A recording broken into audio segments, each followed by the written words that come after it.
now, but 3.0 is effectively taking operational HR into a more strategic direction.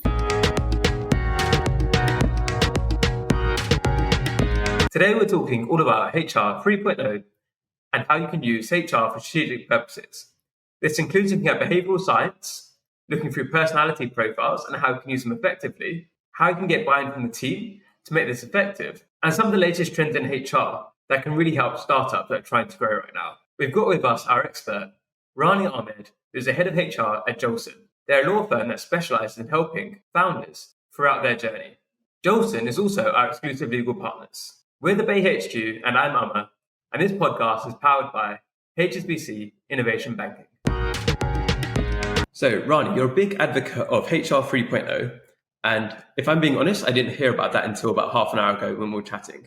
So, it would be great for you to introduce the audience to this idea of how is HR evolving and what is HR 3.0? Yeah, no, totally understand. And it's something that is fairly new to the HR profession as well. I think with any industry or any sort of businesses, they're always evolving. We've seen Web 2.0, etc., and so on. So it's inevitable that sort of operational teams will also evolve over time and will focus their attentions into different areas as well. So HR 3.0 is really very much taking a viewpoint of HR into the new era. Post-COVID, there has been so many changes around HR practices, what they've needed to do, what they've needed to prepare for. And it's been amazing to see, actually, in some ways, the evolution and the transformation over the past 4 years as it stands now. But 3.0 is effectively taking operational HR into a more strategic direction. And it's giving a framework into what HR effectively has been doing anyway, but actually it's now acknowledging it and recognizing it and providing the right tools and the right strategy to think about how the HR or people and culture functions can really help businesses to succeed. So effectively, HR, the gambit, everybody's like, oh, HR will know what to do, or HR knows the policy, etc. And, if I could get a pound for every time somebody says that, I'd be very, very rich. But effectively, the model now is designed to think about HR as being almost like product managers. So very similar to perhaps how you as a business will be creating a service or a product for your consumer base or client base. Effectively, HR has to do the same thing. They're also becoming more relationship brokers. They're becoming psychologists in a way. So I've always termed HR to almost be like life coaches, because you're seeing individuals coming and joining the organization, and you see them develop, you'll see them change through their sort of career path and also personal circumstances too. So we always try and look at it from that perspective of an informed approach as to what makes people tick, how to motivate them, how to retain them, and see what's best for their interests. Also is looking at still maintaining the operational processes. That's always going to be there. You're never going to get away from policies, unfortunately. But it is designing them in a way so that they are more human, and they're becoming far more easier to translate and communicate. There's gone other days where everything is so strict, and there are, opportunities to have that, common sense approach and having people take accountability, but giving the right messaging and protection and psychological safety in a way for people to feel like they are being, looked after whilst they're working in their organizations. And also looking at systems. So becoming sort of designers in a way of how that employee life cycle works with everybody individually. What is the tech that's going to be required? What's the performance measurement indicators, etc.? How would that be measured? And really looking at that sort of analysis of the information to give a more informed decision approach. Because I think all too often HR can often be considered to have very much of a, people would think they have a very sort of subjective a view, not an objective view, which is what we're trying to move away from.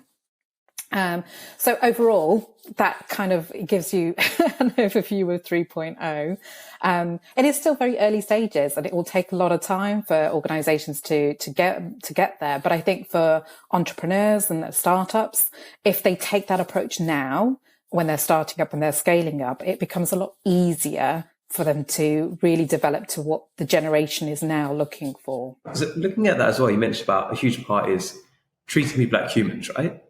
And not just the processes and going through that. In terms of that, understanding the individual employee, the individual human, there's obviously different personality tests and things like that. How do you look through that lens of how do you try to define these characteristics and understand those people? One of my sort of passion areas, and it's only been in the last few years that I've actually looked into this in more detail, is neuroscience and psychology. And looking at those subjects and looking at their techniques and what they, the ideas have come forward as to how to assess individuals, or how to understand the traits, their strengths, weaknesses, what motivates them, and so on. There has been quite a big movement now within HR practices to start looking at, we know that everybody's an individual, and that's what we have to kind of consider, is that there's no one size fits all approach anymore. And what we want to really identify is those strengths and weaknesses that we can work with those individuals, but also matching them to the right environment, to the right people, to the right managers, so that the success of them working together in that partnership is as best as possible. All too often, when anybody sort of scales up, a new organization, etc., they don't take the time to look at individuals on that basis. It's very much a case of only on the tasks that they could be doing, or that they just need to have bodies in to complete, the work that needs to be covered. And that sometimes leads down the line problems that can be faced when, there is a clash of those different working styles or different personalities. Now, I don't say that necessarily, everybody has to be the same, or that, you have to have a perfect match. But it's worthwhile to have an understanding from the outset, if you can, to look at, who's going to be best placed to work on certain projects or certain clients? What qualities do they have that, another person that potentially doesn't have, that we can then transfer that knowledge across to as well. So it's around cross collaboration, and it's around identifying all of those strengths of individuals that are going to be motivated and do well. But equally, it gives everybody a bit more self-awareness. I've done a personality profile testing a few years ago, and it was an eye-opener. It really was. I was just very scared as to how much it really knew me, and got that sort of sense of, who I was as an individual. And there's quite a few out there that people can use, free ones or paid ones, paid options as well. But I've found they have been really great at identifying for me, where perhaps are blind spots, where I potentially don't necessarily recognize I could do better in. And it's helped me to develop and really focus my attentions on what I could do to, improve on my performances or my relationships, because it's all about relationships at the end of the day. But, I always do know that people feel, a bit anxious about personality profiling, or, these tests, how open can they really be? Is it like horoscopes where you're sort of pigeonholed into a certain characteristic? I mean, it's helpful to have these different dynamics of different personality groupings. But I would never say, that should be taken as gospel. Everybody is very different, and it depends on the day that you're taking that test and that time frame. So we always say, regularly have at least a 12-month gap between doing sort of profile testing anyway. So one thing is, like, as you said, like lots of people are very aware of these areas and they want to do this properly. But sometimes it can be a case of in a startup or a fast growing company where managers might be like, oh, I just want to get stuff done. Like, why do I need to care about this personality test? And from a zoomed out perspective, you can say, okay, this is the best way to do it. But how do you get people on board so they pay attention to these tests and these personality profiling and actually change the behavior based in it, right? So if somebody, let's say, somebody works best when somebody communicates in a certain way, how do you try to ensure that the people who are in charge actually use that, as opposed to like, oh, cool, that's great information, I'm going to go and do the things I want to do them? It's a tough one sometimes. There's people that are going to be more on board with these sort of things than others. And it is really, it's working with those that have got, that sense of, with any new project or new idea that you're trying to roll out, is doing a pilot with a group that have, a good sense of commitment towards it and input towards it. So buy-in from, those senior people that understand, the reasons why to utilize it. And the way that we utilize it is that we assess those individual sort of profilings, because it gives you sort of an idea of what manager style they prefer or what management style they prefer to delegate to others.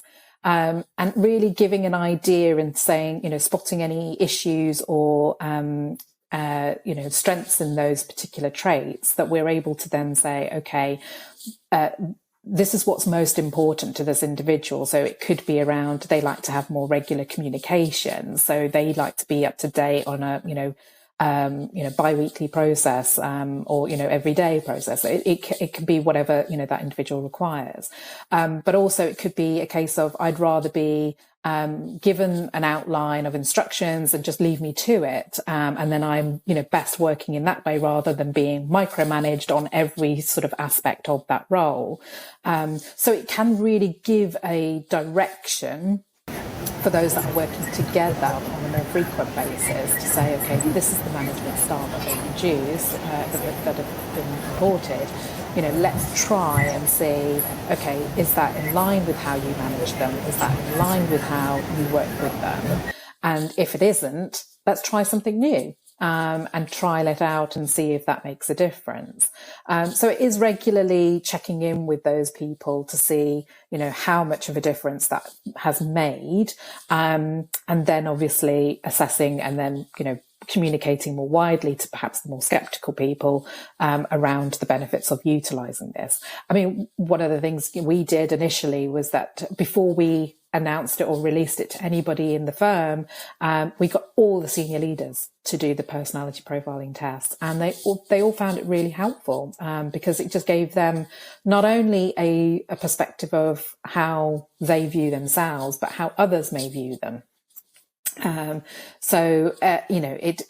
It's really sort of interesting that some, found it really insightful and thought, this has been really helpful, and it's helped to change how they manage people or how they actually communicate in the business, because that's effectively, the benefits of any of these sorts of testers is helping with their relationships and communication primarily.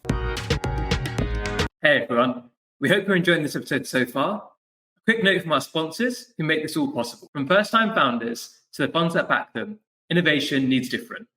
HSBC Innovation Banking is proud to accelerate growth for tech and life science businesses, creating meaningful connections and opening up a world of opportunity for entrepreneurs and investors alike. Discover more at hsbcinnovationbanking.com. Back to the show. So personality profiling is one area of this, right, in terms of HR 3.0. And obviously, you've worked in different types of HR teams, and it's evolved over time as well. What are some of the more recent changes maybe you've made in the way that you look at HR that have really been beneficial, and maybe people listening today could try out those methods too, as well as, say, personality profiling, and really make a difference to their companies and the way that their teams are being run? I think definitely having more regular feedback sessions. So employee engagement surveys, they used to be just, once a year. And, they would always be, an overview. I think doing more regular pulse surveys have been really helpful in that sense to get, real-time feedback from people, and gaining their input onto, the strategic direction that we want to move in and move towards. Other than that, I think it's really been helpful for HR team members to take that more informed approach, to become a bit more strategic, and be more analytical. I very much review over all of our sort of systems or the reports, etc., that we generate, and looking at those sorts of trends that we think potentially could be causing any issues, or that we need to sort of look into a bit more detail. And also, those kind of market reviews. And I regularly speak to a number of other market, other leaders in the market, to make sure that we're aligned, we're on the same track, and that we're all moving in the right direction. So what's interesting as well, so with Joelson, Joelson works with so many different startups, and as you said, you work with different market leaders, and you're going to not only see HR in your own firm, but also what other people are doing and what's working, what isn't. What are some of the mistakes you think a lot of people make when they look at HR, especially in the early stages, or if they're trying to scale up, where you can help them avoid it today? Like, what's some of the things you want them to hear so that they don't make the mistakes that you're sitting at the screen being like, why are you doing that? I haven't seen many, I have to say, where people are not getting it right. I think in today's day and age, in terms of HR professionals, there's quite a few that have taken on board this new sort of version of HR, sort of the 3.0 coming on board. And I think there is a lot of free information out there from, market leaders or sort of consultancy groups that are out there to provide that assistance. But I think one of the things I would say is don't try and do it all by yourself. Get that sort of expert advice and expertise wherever possible, because it can be overwhelming. As we mentioned before, HR, it seems to be a catch-all for everything. And I think it is really important to put that investment towards people to make sure that there is the right resource for what your strategic aims are. If it's just about, you want somebody to do the operational side of things and that's all you're interested in at that time, then, you need to bring on somebody who is just on that mindset of, being able to be a solid, dependable person to do the operational sides and keep things moving. But if you're thinking about strategically, you want to be that kind of role model employer and thinking ahead, then you do need to think about bringing on somebody in HR that is able to make those decisions and giving the mandate to them, to be on the leadership teams and to be on the forums where they can make that difference. So before we move on to quick about questions and everything, is there anything that you really want to cover that we haven't covered yet that you think is going to help the audience? Remembering HR is human too. I think it's a tough one. I do understand it, when people talk about HR and the policies and procedures and so on. And I think, what helps me in my business is for people to understand that, there is a person that's dealing with this in the background, and they are the kind of the relationship between senior managers, the business, and the people. And all too often, they may not necessarily see what's going on in the background, where HR is really trying to make a difference and deliver on changes, but may not necessarily see them coming through or filtering through quickly enough, or at the level that people are potentially asking for. So I think if that's the only one thing I can say is that give us a bit of a break. Is there anything that you're really excited about yourself to try to implement in the future that maybe you haven't done yet, or in terms of the HR space, where obviously there's so much, like you said, inciting neuroscience coming through, where maybe you haven't had a chance to test it yet, but you're like, I'm looking forward to trying to introduce that in the future. What's exciting for you at the moment in your role that you're looking forward to, that's keeping you waking up in the morning and being excited for your job? Working with yourselves, actually, in terms of working with different networks, and, bringing that connections wherever possible. I think, I have seen in, industries and in the legal practice for a long time, there is, those kind of very established formats of networking, etc., which doesn't always necessarily translate as well for underrepresented groups. So I'm very much, keen on building those connections for groups and finding, those potential network partners that are out of the ordinary. So yes, that's what I'm excited to do, and definitely keeping the people engaged and excited about all of these different opportunities. Awesome. So thanks so much for everything so far. We're going to move on to the quick fire questions now. So first one is, who are 3 British stations that you think are doing incredible work, they love to spotlight and the audience should be paying attention to? My 3 names is Jaina Bala. She is a co-founder of a network group called the Brown Girl League. And she is also just recently is qualified through her apprenticeship. And has been recognised and awarded on this. I came about the Brown Girl League through LinkedIn, and I'm just amazed at what the co-founders have been able to do. And Jaina in particular, I think, has been fantastic at building that profile for professional Asian women from all different backgrounds, etc., that helps them to have that network, those conversations with role models and with leaders as well. My second is, I know this may, I completely fangirl about this, but Raj Kaur because I think she's doing an amazing job, again, not only as a co-founder herself, but all of the extra stuff with the diversity initiatives, and obviously thinking about how to give back to the Asian community in different ways. So I would definitely reach out to them.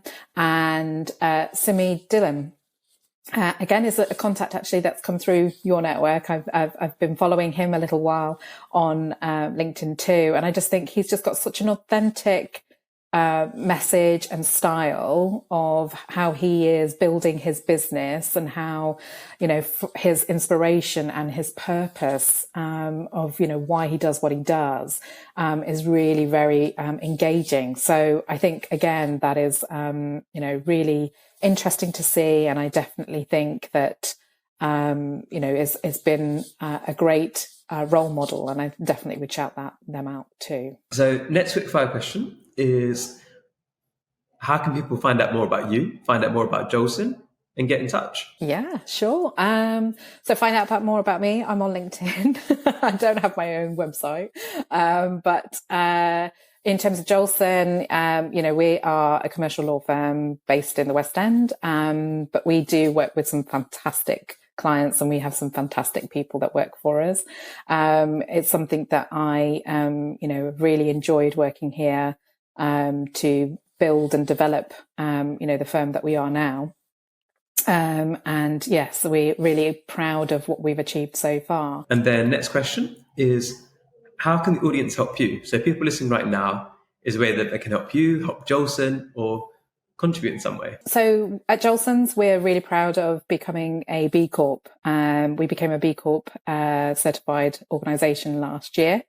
And one of our commitments is really to work with other B Corps and to also help other companies and organisations to move on to that journey to become B Corp certified themselves. So one of the things that we'd love to do is to help other organisations around that, talking about their journeys and potentially looking at as to how we can potentially provide assistance with that process too. But also, from a personal perspective, I love to have, networks of different groups of people that may, find that this message aligns with them, that, I'd be happy to have them reach out. Awesome. So thank you so much for coming on today. Have you got any final words to the audience? Be true to yourselves. I think that's one of the things that I would say is learn what your passion is, what your purpose is, and definitely pursue it with all your energy and all your might, because I think once you find something that you're really, really passionate about, it becomes easy. It's an easier way of dealing with things. So definitely learn what's important to you. Thank you for watching. Don't forget to subscribe. See you next time.